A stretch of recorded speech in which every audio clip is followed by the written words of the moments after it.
नमो भगवते वासुदेवाय। नमस्कार, आप सभी का स्वागत है my soul growth with god में। वीडियो में आगे बढ़ने से पहले चैनल को लाइक, शेयर एंड सब्सक्राइब करना मत भूलिएगा। तो आज हम आपके लिए लेके आए हैं पुरुषोत्तम मास महामात्य, यानी कि अधिक मास महामात्य अध्याय दूसरा। तो जिन्होंने पहला अध्याय नहीं सुना है तो कृपया करके पहला अध्याय सुन लीजिए। तो आइए आज का अध्याय शुरू करते हैं। सूत जी बोले, राजा परीक्षित के पहुंचने पर भगवान शुकदेव जी द्वारा कथित पुण्यप्रद श्रीमद् भागवत कथा श्री शुकदेव जी के द्वारा सुनकर तथा राजा का मोक्ष देखकर अब मैं यहाँ यज्ञ करने के लिए उद्यत ब्राह्मणों को देखने के लिए आया हूँ। अब यहाँ यज्ञ में दीक्षा लिए हुए ब्राह्मणों का दर्शन कर मैं कृतार्थ हुआ। ऋषि जी बोले, हे साधो, अन्य विषय की बातों को त्याग कर भगवान कृष्ण द्वैपायन के श्रीमुख से आपने जो सुना है वही अपूर्व विषय है। इसलिए हे सूत जी, आप हम लोगों से बेसब कहिए। फिर ऋषि बोले, हे महाभाग, संसार में जिससे परे कोई सार नहीं है। ऐसी मन को प्रसन्न करने वाली और जो सुधा से भी अधिकतर हितकार है, ऐसी पुण्य कथा हम लोगों को सुनाइए। सूत जी बोले, विलोम ब्राह्मण के चारु में क्षत्रिय चारु मिल जाने से उत्पन्न होने पर भी मैं धन्य हूँ। जो श्रेष्ठ पुरुष होने पर भी आप लोग मुझसे पूछ रहे हैं।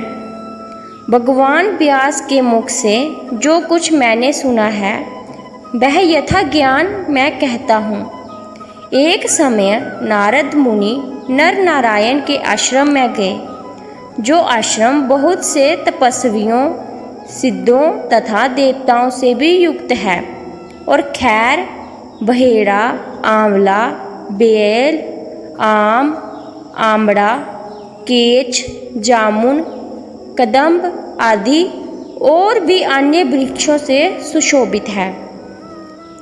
भगवान विष्णु के चरणों से निकली हुई पवित्र गंगा और अलकनंदा भी जहाँ बह रही हैं।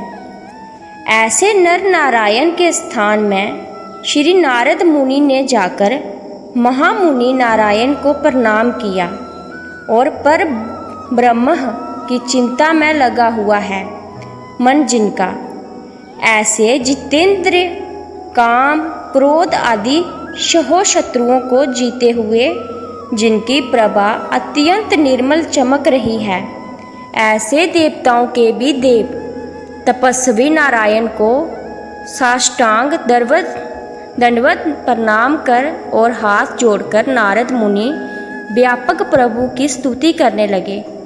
नारद जी बोले, हे देव, हे जगन्नाथ, हे कृपा सागर, सतपते, आप सत्य व्रत हो, त्रिसत्य हो, सत्य आत्मा हो और सत्य संभव हो।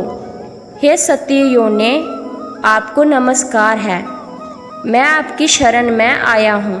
आपका जो तप है वह संपूर्ण प्राणियों की शिक्षा के लिए और मर्यादा की स्थापना के लिए। यदि आप तपस्या ना करें तो कलयुग में एक के पाप करने से सारी पृथ्वी डूबती है, वैसे ही एक के पुण्य करने से सारी पृथ्वी तैरती है। इसमें तनिक भी संशय नहीं है। पहले सतयुग आदि में जैसे एक पाप करता था तो सभी पापी हो जाते थे। ऐसी स्थिति हटाकर कलयुग में केवल कर्ता ही पापों से लिप्त होता है। वह आपके तप की स्थिति है। हे भगवान, कलयुग में जितने प्राणी हैं सब प्राणियों में आसक्त हैं। स्त्री पुरुष ग्रह में लगा है चित्त जिनका। ऐसी प्राणियों का हित करने वाला जो हो और जिससे मेरा भी थोड़ा कल्याण हो सके, ऐसा विषय सोचकर आपका मुझसे कहने के योग्य हैं। आपके मुख से सुनने की इच्छा से मैं ब्रह्मलोक से यहाँ आया हूँ। उपकार प्रिय विष्णु हैं, ऐसा वेदों में निश्चित है। इसलिए लोक उपकार के लिए कथा का सार इस समय आप सुनाइए, जिसके श्रवण मात्र से निर्भय मोक्ष पद की प्राप्ति होती है। इस प्रकार नारद जी के वचनों को सुनकर ऋषि अनंत से खिलखिला उठे और भुवन को पवित्र करने वाली पुण्य कथा आरंभ की। गोपों की स्त्रियों के मुख कमल से भ्रमर, रास के ईश्वर, रसिकों के अंबरन, वृंदावन बिहारी, ब्रिज के पति आदि पुरुष भगवान की पुण्य कथा को कहते हैं। श्री नारायण जी बोले, हे नारद, आप सुनो, जो निमित्त मात्र समय में जगत को उत्पन्न करने वाले हैं, उनके कर्मों को हे वत्स इस पृथ्वी पर कौन वर्णन कर सकता है। हे नारद मुनि, आप भी भगवान के चरित्र का सरस सार जानते हैं और यह भी जानते हैं कि भगवान चरित्र वाणी द्वारा नहीं कहा जा सकता, जबकि अद्भुत पुरुषोत्तम महात्म्य आधार से कहते हैं। यह पुरुषोत्तम महात्म्य दृढ़ता और वैधव्य का नाश करने वाला, यश का दाता, सत्पुत्र और मोक्ष को देने वाला है। अंत शीघ्र ही इसका प्रयोग करना चाहिए। नारद जी बोले, हे मुने, पुरुषोत्तम नामक कौन देवता है, उसका महात्म्य क्या है? यह अद्भुत सा प्रतीत होता है। अंत आप मुझे विस्तार पूर्वक कहिए। सूत जी बोले, श्री नारद जी का वचन सुनकर नारायण क्षण मात्र पुरुषोत्तम में अच्छी तरह मन लगाकर बोले। श्री नारायण जी बोले, पुरुषोत्तम यह मास का नाम जो पड़ा है वह भी कारण से युक्त है।